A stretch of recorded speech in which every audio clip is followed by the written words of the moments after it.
오늘도 불륜 라디오를 찾아주셔서 감사합니다. 시청자 여러분, 구독 사랑합니다. 나는 뭐랄까, 한 가지에 만족 못하는 여자야. 그렇다고 아예 바보같이 대놓고 들킬 정도로 어설프지도 않고, 적당히 꼬리 감추고 적당히 모르는 척하면서 살아왔어. 근데 이번엔 좀 다른 느낌이었어.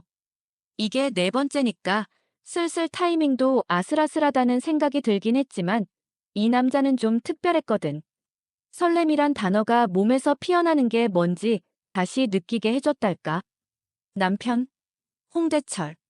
딱 회사에서 10년 이상 꿋꿋하게 앉아있을 법한 이름이잖아. 실제로도 그래. 무뚝뚝하고 일만 죽어라 하고 내가 어디 가서 뭐 하든 신경 안 쓰는 스타일.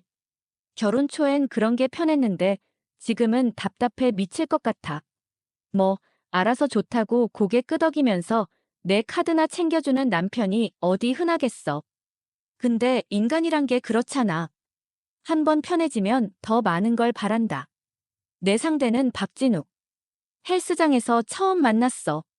키 크고 어깨 넓은 남자가 와서 먼저 말을 거는데 솔직히 그날은 기분이 좀 별로라 한 번쯤 스쳐가도 괜찮겠다 싶었지. 여기 자주 오세요? 처음 뵌 것 같은데. 아, 뭐. 운동하려고 온 거죠. 진부한 대화였는데 그날 내 속옷 색깔까지 훤히 드러나는 그의 눈빛이 사람을 미치게 하는 매력이 있었어. 지금 생각하면 처음부터 좀 위험했어. 진욱이란 놈은 대놓고 자신감 있는 타입이었거든. 남편한테는 절대 없는 무언가. 한 달쯤 만났을 때 내가 먼저 유혹에 넘어갔어. 근데 알겠지? 사람의 본성이란 게 한 번 시작하면 끝을 모른다. 그날은 주말이었어. 남편은 워크숍이라 집에 없었고 나는 대놓고 진욱이랑 만나기로 약속했어. 시간도 맞아떨어졌지. 긴장을 못 느끼겠냐고. 당연히 느껴. 하지만 이런 아슬아슬함이 나를 더 들뜨게 해. 거울에 비친 내 얼굴을 보니까 눈빛이 살아있었어. 진욱이랑 호텔에 갔는데 예상 못한 일이 생겼어. 남편이 전화를 한 거야. 여보, 지금 어디야? 순간 심장이 멈추는 줄 알았어. 내 머릿속은 이미 거짓말로 꽉 찼지. 어디긴 집이지. 왜? 무슨 일이야? 아, 그냥. 워크숍에서 빨리 끝나고 집에 가는 길이야. 저녁 뭐 먹고 싶은 거 있나 해서. 나는 침대에서 핸드폰을 꽉 잡고 진욱은 내 눈치 보며 옷을 입으려고 몸을 굴리더라. 나도 마침 밖에 나와 있는데 친구랑 커피 좀 마시고 들어가려고. 그렇게 끊었는데 그 순간 진욱이 피식 웃으며 말했어. 너 완전 고수네. 대박이야. 입 다물어. 그런 말 또 하면 죽여버릴 거야. 집에 들어가자마자 남편의 눈을 마주칠 때마다 심장이 뛰었어. 근데 다행히 대철이는 별 의심도 안 하더라. 내가 커피 마시고 왔다고 하니까 얼굴 좋아 보인다라며 웃었지. 그리고 밤에 나를 끌어안는데 난 그게 또 너무 역겨웠어. 내가 이렇게 이중적인 사람이 될 줄 몰랐다. 진욱이랑 만나는 게 오래 갈 줄 알았는데 예상 외로 얘가 집착하는 성격인 걸 알았어. 남편이랑 끝내자는 말이 나올 때마다 나도 모르게 빡 돌더라. 너 미쳤냐? 내가 왜 내 남편을 버려? 내가 날 좋아하는 줄 알았는데 아니야. 좋아해. 근데 내가 몰라서 그래. 사람은 그 정도로 다 버릴 수 있는 게 아니야. 결국 진욱이랑은 몇 달 후에 깔끔히 끝냈어. 그러고 보니 4번 다 그렇게 끝났지. 난 모험을 즐길 뿐이지 진짜로 내 세상을 바꿀 생각은 없거든. 이제는 아무렇지도 않게 남편 옆에서 아침밥을 먹으면서 조용히 미소 짓는 법까지 익혔어. 뭐가 그렇게 좋아? 대철이 물어보면 그냥 당신이 옆에 있어서라고 대답해. 사실 내 진짜 속내는 남편이 절대 모를 거야. 그리고 그게 좋아. 완벽하게 끝난 4번째 비밀이니까. 진욱이랑 끝낸 지 한 달쯤 됐을 때 갑자기 그놈이 내 카톡에 메시지를 보낸 거야. 보고 싶다. 그냥 한 번만 얼굴 보고 끝내자. 이게 보통 남자들 멘탈인가? 다 끝났다고 했으면 끝내야지. 근데 그런 연락 하나에 내 손가락이 저절로 움직이더라. 대답도 아니고 그냥 카톡 프로필 들어가서 사진을 본 거지. 운동 열심히 했는지 여전히 몸이 예술이더라. 솔직히 말해서 흔들렸어. 진욱이도 내가 쉽게 끊을 수 없는 존재였거든. 남편 대철이는 그런 거 모르고 퇴근하고 돌아오면 뻔하게 TV 앞에 앉아서 비슷한 예능만 보면서 웃고 있지. 오늘 뭐 먹고 싶어? 그런 걸 물어보면 가끔은 대답하기도 싫어. 근데 웃으면서 말했어. 아무거나 좋아. 당신 먹고 싶은 걸로 해. 그렇게 말하고 속으론 딴 생각 중이었지. 진욱을 다시 만날까 말까. 그렇게 며칠을 고민하다가 결국 진욱이랑 다시 연락했어. 그놈은 기다렸다는 듯이 바로 약속 장소를 잡더라. 이번엔 좀 조심해야겠다고 생각하면서도 내가 거기 나간 거 자체가 이미 조심이 아닌 거잖아. 오랜만이다. 진욱이 내 앞에서 웃으면서 말했는데 그 표정 하나에 심장이 뛰는 게 느껴졌어. 너 연락 끊고 잘 살 줄 알았는데 왜 또 그래? 보고 싶었으니까. 내가 보고 싶더라. 그놈의 진심인지 연기인지 헷갈리는 그 한마디에 난 이미 거기서 빠져나올 수가 없었어. 다시 시작된 거지. 똑같이 위험하고 똑같이 아슬아슬한 관계. 그런데 이번엔 남편이 좀 이상한 낌새를 느끼는 것 같았어. 어느 날 남편이 퇴근하자마자 갑자기 물었거든. 너 요즘 왜 자꾸 늦어? 친구들이랑 그렇게 약속이 많아? 순간 머리가 하얘졌지만 바로 웃으면서 넘어갔어. 무슨 소리야? 회사 일이 좀 늦게 끝나서 그런 거지. 대철이는 말없이 내 얼굴을 한참 보더니 그냥 고개를 끄덕였어. 근데 그 눈빛이 날 불안하게 만들었어. 마치 다 알고 있다는 듯한 느낌. 그날 밤엔 남편이 나를 안 건드렸어. 평소엔 자주 스킨십하던 사람인데 묘하게 거리를 두더라. 그게 더 신경 쓰였어. 며칠 뒤 진욱이랑 다시 호텔에서 만났을 때였어. 이번에도 남편한테는 일 때문에 늦는다고 거짓말하고 나온 거지. 진욱이랑 한참 웃으면서 시간을 보내다가 갑자기 핸드폰이 울리더라. 남편이었어. 왜 전화하지? 진욱이 장난스럽게 웃으며 말했어. 받아봐. 얼마나 잘 넘기는지 구경 좀 하자. 나는 진욱을 째려보며 전화를 받았어. 여보, 무슨 일이야? 회사에서 늦는다고 하더니 내가 지금 회사에 없네. 심장이 철렁 내려앉았어. 이게 무슨 소리지? 그는 이어서 차분하게 말했어. 집 근처 카페에서 봤어. 내가 친구랑 커피 마신다고 한 적도 없고. 혹시 내가 잘못 본 거야?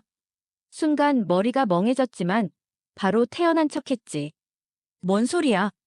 나 지금 회사라고. 그런데 남편의 마지막 한마디가 날 완전히 얼어붙게 만들었어. 그래. 회사라면 다행이고. 근데 혹시 내가 거짓말하는 거라면 두 번 말 안 할 거야. 그거 알아둬. 그리고 그는 전화를 끊었어.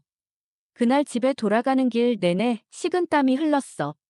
내가 잡혔을까? 아니면 그냥 의심하는 정도일까? 집에 들어갔더니 남편은 소파에 앉아서 아무렇지 않은 표정으로 TV를 보고 있었어. 왔어? 밥 먹었어? 그렇게 아무 일 없었던 것처럼 대하는데 더 무서웠어. 뭐든 폭발할 것 같은 불안감이 온몸을 휘감았지. 진욱이랑의 관계는 여기서 멈춰야겠다고 결심했어. 아무리 스릴 있고 짜릿하다고 해도 이번엔 너무 위험했거든. 우리 이제 그만하자. 내가 진욱에게 말하자 그는 웃으면서 고개를 저었어. 그래, 내가 원하면 그만하자. 그렇게 쉽게 끝나는 걸 보고 오히려 허무한 기분이 들었어. 그 후로 나는 남편 앞에서 더 조심스러워졌어. 그리고 남편도 예전처럼 나를 대하기 시작했지. 하지만 가끔은 그런 생각이 들어. 그가 정말 아무것도 모르는 걸까? 아니면 그냥 모르는 척 해주는 걸까? 어느 쪽이든 상관없어. 내 비밀은 여전히 내 안에 있고 나는 그 비밀을 간직한 채 여전히 그의 옆에 있어. 끝이 보이지 않는 이런 삶. 근데 이상하게도 난 이런 내가 싫지 않아.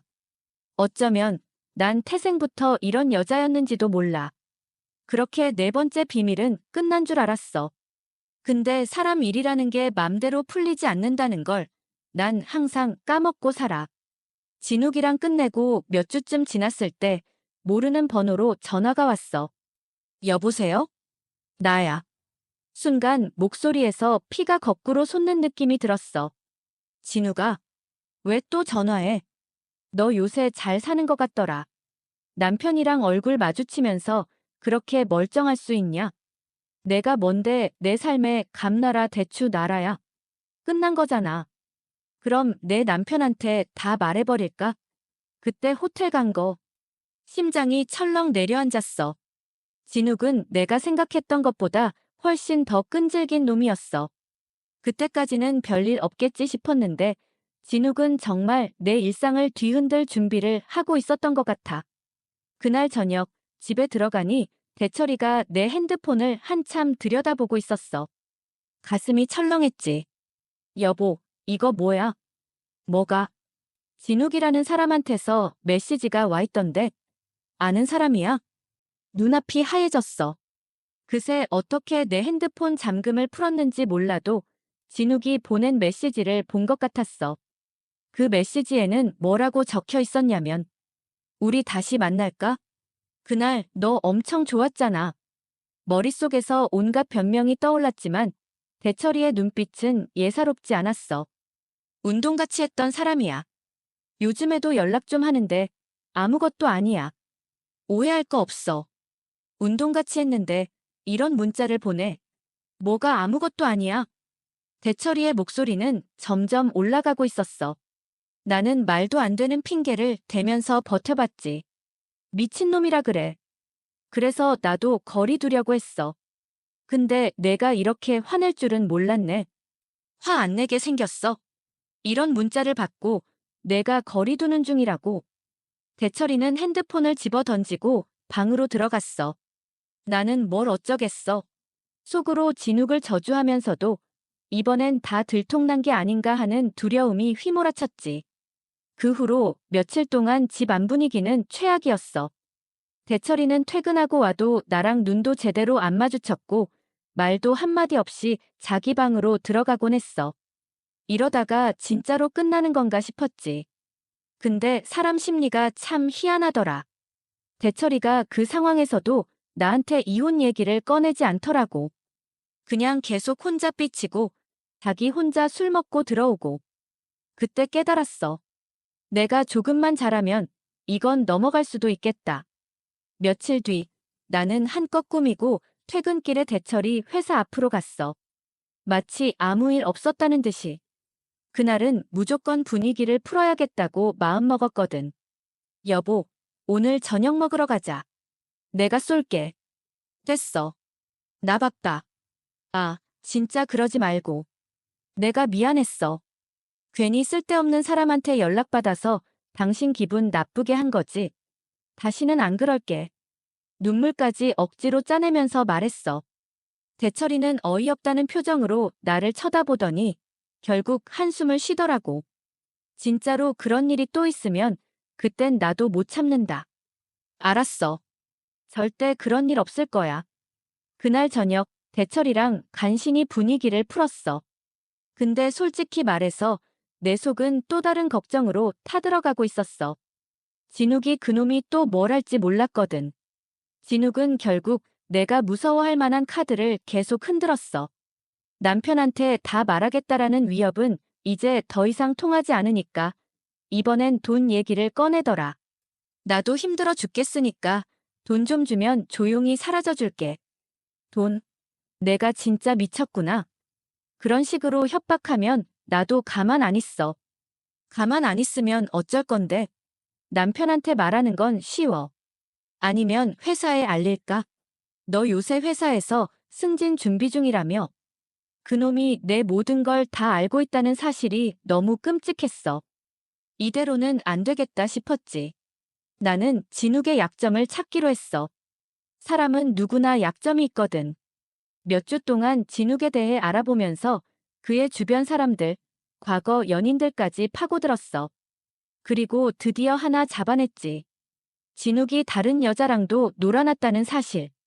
그걸 증거로 잡아내서 진욱한테 던져줬어. 이제 내가 날 협박하려면 나도 너한테 똑같이 갚아줄 거야. 진욱은 처음으로 겁에 질린 얼굴을 했어. 그걸 보면서 나는 속으로 쾌감을 느꼈지. 내가 나를 건드린 게 실수였어. 결국 진욱은 조용히 물러났고 나는 아무 일 없었던 것처럼 대철이와 일상을 이어갔어. 완벽한 해피엔딩이지, 안 그래? 근데 가끔 거울을 보면 그 안에 비치는 내 얼굴이 좀 낯설게 느껴져. 이게 나라는 사람의 진짜 모습일까? 하지만 뭐 어떤가? 세상은 원래 이런 거잖아. 진욱이 완전히 사라지고 나니까 살 것 같긴 했어. 하지만 이게 정말 끝인가 싶을 때마다 불안이 스멀스멀 올라오더라. 사람이 그렇게 쉽게 물러나는 건 아니잖아. 내가 아무리 약점을 잡았다고 해도 진욱이 언제 어디서 튀어나올지 모른다는 생각이 머릿속을 떠나지 않았어. 그날도 대철이랑 저녁 먹으면서 별일 없던 것처럼 웃고 떠들었는데 내 핸드폰이 울리는 소리가 이상하게 귀에 꽂히더라. 대철이 눈치도 있어서 슬쩍 보려고 핸드폰을 집어드는데 발신 번호가 없더라고. 누구야? 대철이가 묻는데 나는 최대한 담담한 척했어. 스팸인가 봐. 요새 이런 거 많잖아. 확인해봐. 요즘은 스팸도 사기라던데. 어쩔 수 없이 통화를 눌렀지. 그런데 아무 소리도 안 나더라. 내가 조용히 여보세요? 하고 묻자 딱 한마디만 들렸어. 잊었어? 목소리만 들어도 진욱이라는 걸 알겠더라. 그 짧은 말 한마디가 등골을 싸늘하게 만들었어. 대철이도 뭔가 이상하다고 느꼈는지 내 얼굴을 살피더라. 누구야? 아무도 아니야. 그냥 끊겼어. 그날 밤 나는 대철이 자는 걸 확인하고 진욱한테 전화를 걸었어. 내가 미쳤어. 왜 또 연락을 해? 난 너한테 한 번도 끝낸다고 말한 적 없잖아. 내가 혼자 끝냈다고 생각했겠지. 근데 난 아니야. 진짜 너 내가 무서운 줄 알아? 나도 똑같이 나갈 거니까 그만하라고. 진욱이 그 특유의 비웃는 목소리로 대꾸했어. 내 남편이 이런 내 얼굴을 보면 어떨까? 그 표정 보고 싶다. 너 제정신이 아니구나. 내가 뭘 하든 상관없어. 내가 더 밑바닥에서 놀아줄 테니까. 좋아. 그럼 우리 어디까지 해보는지 보자. 그 뒤로 진욱은 본격적으로 날 괴롭히기 시작했어. 낮에 회사로 꽃을 보냈는데 편지에다가 대놓고 그날 기억나. 내가 내 무릎에 기대서 했던 말들. 이런 미친 소리를 적어놨더라. 팀장님이 그걸 보고 장난스럽게 물었지. 누가 이렇게 적극적으로 구애해? 남편이야. 나는 머리끝까지 화가 났지만 겉으로는 웃으면서 넘겼어. 네, 남편이 이런 거 좋아하더라고요. 속으론 분노가 치밀었지. 진욱이 이렇게까지 하다니 이제 내가 직접 손을 써야겠다고 생각했어. 진욱의 약점 하나로는 부족하다는 걸 깨달았어. 완전히 묶어야 끝난다는 걸 알았거든. 나는 진욱이 근무하는 헬스장 근처를 몇 주 동안 돌면서 그의 주변을 샅샅이 뒤졌어. 그러다 알게 된 게 진욱은 여자뿐 아니라 돈 문제에도 약점이 많더라. 대출 빚에다 몰래 도박까지 하고 있었어. 결정적 증거를 손에 넣었을 때 나는 그걸 진욱한테 들이밀었지. 이제 끝내자. 내가 무슨 짓을 하든 이건 변하지 않아. 경찰에 넘기든 내 직장에 뿌리든 다 내 맘이야. 진욱은 처음으로 패닉 상태에 빠진 표정을 지었어. 너 진짜 나한테 왜 이래? 우리 잘 지냈잖아. 내가 날 이렇게 만들었어. 내가 널 이렇게 만들었다고. 웃기지 마. 내가 너를 이렇게 만든 거야. 진욱은 그날 이후로 연락을 끊었고 나는 이번엔 진짜 끝났다는 확신이 들었어. 대철이도 평소처럼 나를 의심하지 않고 모든 게 다시 평온해졌지. 하지만 가끔은 혼자 있을 때 이런 생각이 들어. 내가 뭘 위해 이렇게 살고 있는 걸까? 대철이랑 아무렇지도 않은 척. 웃고 떠들면서도 내 안에 채워지지 않는 공허함은 여전했어. 나는 뭘 위해 이 모든 걸 감추고 버티는 걸까? 거울 속에 비친 내 얼굴을 보면 웃고 있는데도 그 웃음 속에 뭔가 깨진 조각이 숨어 있는 것 같아. 근데 뭐 어때? 나는 끝까지 완벽할 거야. 내 비밀도, 내 삶도. 몇 달이 지나고 진욱의 흔적은 완전히 사라졌어. 내 비밀은 다시 안전하게 묻혔고 대철이랑의 일상도 평화로워 보였지. 하지만 나는 깨닫고 있었어. 이 모든 게 그저 얇은 유리 같은 평화라는 걸. 한 번만 더 균열이 생기면 그땐 진짜 모든 게 깨져버릴지도 모른다는 걸. 그런데도 나는 멈출 생각이 없었어. 아슬아슬한 이 긴장감 속에서 나는 살아있음을 느끼니까. 대철이는 여전히 무뚝뚝한 남편이었고 가끔은 그의 그 단순함이 나를 더 미치게 만들었어. 어느 날 대철이가 퇴근하고 와서 뜬금없이 물었어. 여보, 요즘은 좀 편해? 응. 무슨 소리야? 아니, 요새 많이 웃는 것 같아서. 전에는 뭔가 힘들어 보였는데 요즘은 좋아 보여서. 그 말에 순간적으로 머릿속이 하얘졌어. 대철이가 뭘 알고 있는 건가 싶었지. 하지만 곧 웃으며 대답했어. 당신 덕분이지. 당신이 잘해주니까 나도 요즘 기분 좋아. 대철이는 피곤한 얼굴로 고개를 끄덕이더니 방으로 들어갔어. 그 뒤로도 아무 일 없었지만 그날의 한마디는 내 마음속에 계속 맴돌았어. 어쩌면 내가 계속 이렇게 사는 건 단순히 재미 때문이 아닐지도 몰라. 이 모든 비밀과 거짓말 속에서 나는 대철이한테서도 찾을 수 없는 무언가를 찾으려고 애쓰고 있는 거겠지. 하지만 그게 뭔지 알아내기 전에 나는 그저 또다시 완벽한 척하며 살아가는 것밖에 할 수 없을 거야. 다행히 나는 거짓말을 잘해. 아무도 내가 네 번째 비밀을 갖고 있다는 걸 알지 못했으니까. 그리고 앞으로도 아무도 모를 거야. 나는 웃으면서 오늘도 거울 앞에서 립스틱을 바르고 다시 세상 밖으로 나갈 준비를 해. 완벽한 삶은 때로는 완벽한 거짓말 위에 세워지는 법이니까.